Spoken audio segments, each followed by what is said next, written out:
You made it all the way to the last chapter of Leviticus. If you've studied with us, you've done Genesis, Exodus, Leviticus, and Acts. Very, very proud of you. I hope you're proud of yourself. You've accomplished something 99% of Christians have never done. So you're making great progress. I was asked the other day, it's like, well, what is the point of this? Well, the main point is to get the Word of God out. The other side of it is I want my children and grandchildren to have a record of me teaching the Bible and a record of what God wants from them, and hopefully they follow in those ways. That's the point. I'm not becoming famous off of it. I'm not becoming rich off of it or anything like that. I just feel like God wanted me to do it, so I'm doing it, being obedient. And again, let me beat this dead horse. This is not about salvation. This is not about guilt or fear or any of that stuff. It's about learning what God wants from this relationship and trying to live up to that. Just trying to follow what it is He wants us to do, and maybe not follow some things that are just extra church doctrine, halakha, as we learned, which is Jewish doctrine, stuff like that. Not all doctrine's bad. I'm not against all doctrine. I'm not against church. I'm against us not knowing what the Bible actually says versus what somebody else said it said. Read it for yourself. Check me. Check everybody. But if you read it and study it yourself, it's much easier for you to notice when somebody tells you something that's not real truth. So we're in Leviticus chapter 27. I'll read from the New Living Translation. Not a whole lot of difference here, but we'll jump right in.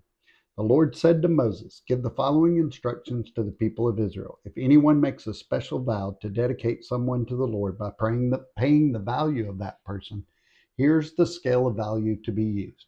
A man between the ages of 20 and 60 is valued at 50 shekels of silver, as measured by the sanctuary shekel. A woman of that age is valued at 30 shekels of silver. A boy between the ages of 5 and 20 is valued at 20 shekels of silver. A girl of that age is valued at 10 shekels of silver. A boy between the ages of 1 month and 5 years is valued at 5 shekels of silver. A girl of that age is valued at 3 shekels of silver. A man older than 60 is valued at 15 shekels of silver. A woman of that age is valued at 10 shekels of silver. If you desire to make such a vow but cannot afford to pay the required amount, take the person to the priest. He will determine the amount for you to pay based on what you can afford.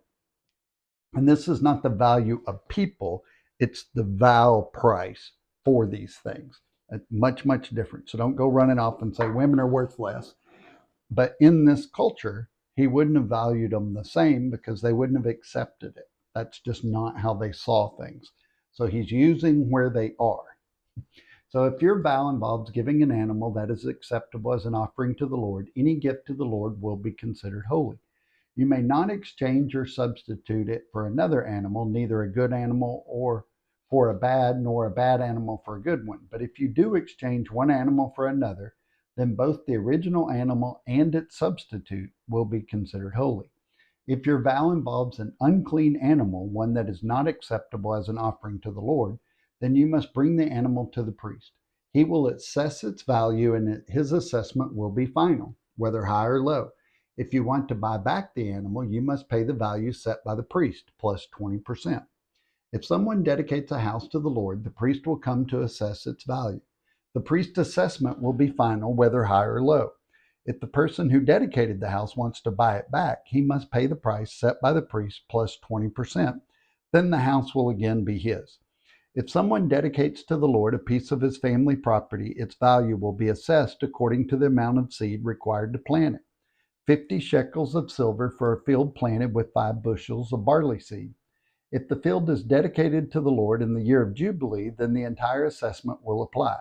But if the field is dedicated after the year of Jubilee, the priest will assess the land's value in proportion to the number of years left until the next year of Jubilee. Its assessed value is reduced each year. If the person who dedicated the field wants to buy it back, he must pay the price set by the priest plus 20%. Then the field will again be legally his. But if he does not want to buy it back and it is sold to someone else, the field can no longer be bought back. When the field is released in the year of Jubilee, it will be holy, a field specially set apart for the Lord. It will become the property of the priest.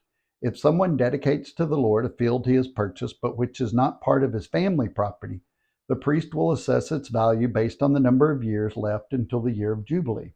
On that day, he must give the assessed value of the land as a sacred donation to the Lord. In the year of Jubilee, a field must be returned to the person from whom he purchased it, the one who inherited it as a family property. You may not dedicate a firstborn animal to the Lord, for the firstborn of your cattle, sheep, and goats already belong to him. However, you may buy back the firstborn of a ceremonially unclean animal by paying the priest assessment of its worth, plus 20%. If you do not buy it back, the priest will sell it at its assessed value. However, anything specially set apart for the Lord, whether a person, an animal, or family property, must never be sold or bought back. Anything devoted in this way has been set apart as holy, and it belongs to the Lord. No person specially set apart for destruction may be bought back. Such a person must be put to death. 1/10 of the produce of the land, whether grain from the fields or fruit from the trees, belongs to the Lord and must be set apart to him as holy. If you want to buy back the Lord's 10th of the grain or fruit, you must pay its value plus 20%. Count off every 10th animal from your herd and flocks and set them apart for the Lord as holy. You may not pick and choose between good and bad animals. You may not substitute one for another. But if you do exchange one animal for another, then both the original animal and its substitute will be considered holy and cannot be bought back. These are the commands that the Lord gave Moses on Mount Sinai for the Israelites. So that all makes perfect sense, right? Like, you probably don't even want an explanation of that one. It was so clear. This chapter is about sanctuary funding. And remember, they're still at the foot of Mount Sinai. So they don't have homes, crops, and all that stuff right now. These are things that are coming. So they're learning right now. So the goal was for the priesthood to get silver to purchase whatever they needed. The idea was that a vow could be made to give something, then the giver would turn around and redeem or buy back whatever he had given. And that price plus 20% would help fund the sanctuary. And it's really important to understand this redeeming concept, this principle, because this is what we're going to see in the New Testament. So the rules were constructed so most of what the sanctuary received was silver.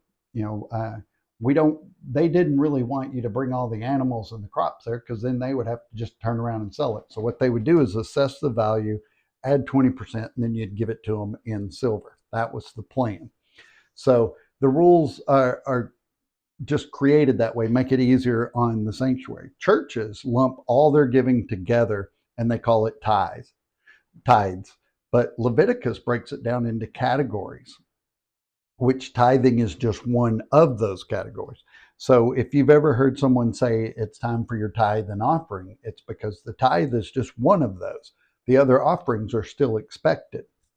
So no command is given in the New Testament to tithe.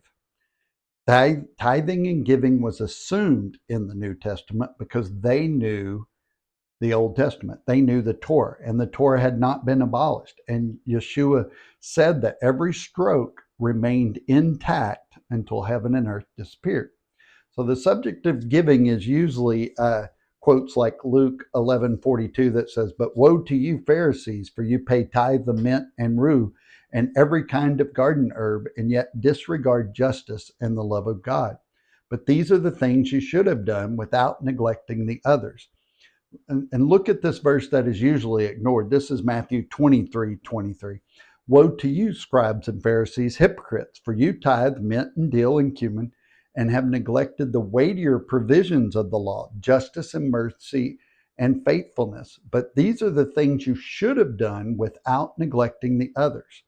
So we have Yeshua stating that not only is tithing a provision of the law, but also justice and mercy and faithfulness are the weightier provisions of the law. They mean more without neglecting the others. So we see that this is not a popular verse because You're supposed to do it all, not neglect some of the other ones by just giving. And I've been in churches where people wrote really big checks so they didn't have to act right, so they didn't have to treat people right. They got away with it because they wrote really big checks. And God says right here that that's not useful. Don't do that. So it's assumed that the reader has a background in these matters. So the Torah was 1300 years old by the time Yeshua arrived. So it was the basis for the lifestyle of the Jewish people. It was, everybody knew it, everybody studied it, everybody lived by it. Jesus doesn't explain tithing because it was common knowledge. Every Jew knew what tithing meant. It is the principles of the law that we need to be aware of more than the details. What are the weightier provisions of it? What did it mean? So the Hebrews made vows to God all the time, especially when they were worried or scared. It's one of those, the vows were public too. It's like, God, if you'll do this, I'll do that. So they were made known to the priest and accompanied with ritual so everybody knew about it. However, you could buy back your vow for a price. So in verse 1, this is the case where a person offers himself. I'm dedicating myself to the sanctuary in service to the temple. In most cases, this person was not going to be able to carry out the vow because he was not from the Levite tribe. So in verses 3 through 8, explain how the priest was to arrive at a proper amount for that person. So it's not about someone's value, it's about what the priest and the sanctuary could benefit from that kind of thing. And since like I couldn't fulfill that vow, I would have to buy it back. I would have to redeem that vow. So this may not sound like a lot, but the wages for 1 month was about 1 shekel. So it cost a mature male about 4 years of wages to redeem himself. So that's a lot of money. When it came to a woman's relationship with God, she could have one on a personal basis. And that was a really big deal because that was not prevalent in any other religion. It was all about the male. And God put a price on the female. She could have this kind of relationship too. So a 20% surcharge was added for a person to redeem an animal. The idea behind verse 9, where it says that any animal brought as an offering to the Lord may not be redeemed, the principle of holy property is what we see there. And we've studied this before. Once it's offered to the Lord, it becomes his property, so you can't take it back. And that's why I said, whenever you say, hey, if I win the lottery, I'm going to do this. Well, once you do that, that money is God's, and you can't steal it and keep it. You need to give it away. So in other words, at that point of decision, the animal becomes God's holy property. And if a person tries to make a substitute, then the priest keeps both, because once you pick something else, now that's holy property. So verse 11 talks about an animal exchange for money since it can't be used for sacrifice. And that's just, again, another way to kind of get money for the operation, but also fulfill vows to God and give in a sense. So verse 14 shifts to inanimate objects, things. These things are set apart for God. If someone consecrates his house but wants to get it back, it cost him 120% of the market value. So in verse 25, what it means is the content of the shekel is to be silver and the weight 20 gerahs. Gerahs. Anybody could mint their own coins back then. So he set the standard that it had to be this, a silver shekel from the temple, or from the sanctuary. Many years later, the priest minted temple coins. And by Yeshua's day, the only way someone could pay this was using the temple coins. Watch this. I don't know if you even knew this or not, but the money changers that Yeshua kicked out and overturned all the tables and stuff, they bought those foreign coins from Jewish pilgrims for a low price and exchanged them for temple coins at a higher price. That's why he was so upset. They were taking advantage of the rules that God put in place by being the middleman between these two values of shekels. So the next type of offering is called a firstlings. Unclean animals can be consecrated to the Lord. that person must redeem it, or a priest sells the animal, and then it's 20% above the market value. So your first would be dedicated to the Lord, but because it wasn't a clean animal, it had to be redeemed for a price. So it might be that the person has no money and the animal is held for a time until that person can come up with the money to redeem it too. So verse 28 describes a type of setting apart for God that can be where there can be no redemption. It's a permanent consecration. So what's important to see is that there are a number of kind of classes of giving things to God or setting things apart for God, each with its own rules and regulations and purposes. The idea that we give 10% of our income and we're off the hook, we've satisfied that, is that we see someone in need and we can look the other way, we've already given. That's not found in the Bible in any way. That's just something we came up with. So the tithe represents one kind of giving, not all giving. And verse 29 means no one given the death penalty can be redeemed. He must die. So you can't just pay to get out of that. There is a connection between a person violating a very serious law of God and the setting aside of things for God. We're going to see how God views justice.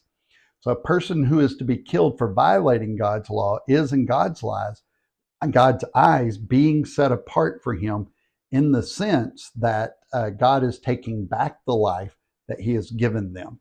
So that's why you can't redeem them and take them back. So a tithe is an automatic giving of 10th of your increase, in addition to all the other types of giving and devotions to God. He is not obligated to pick out the best portion or permitted to pick out the worst. The tithe is just an honest representation of what someone has.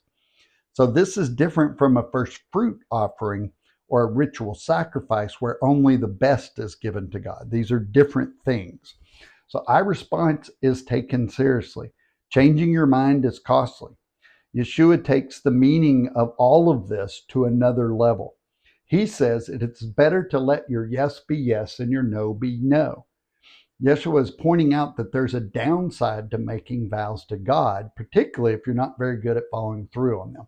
He says don't do them at all because they're very costly, and we shouldn't just make them off the cuff and think that we're okay with that.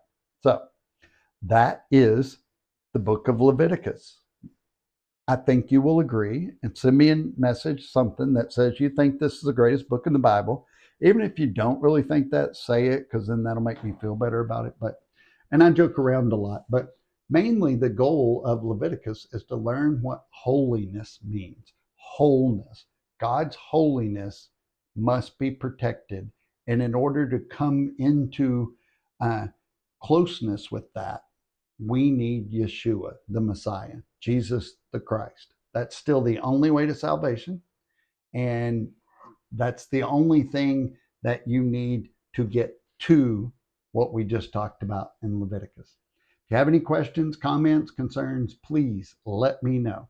Otherwise, love God, love people, and change the world. We're going to do Numbers next. It's going to be fun.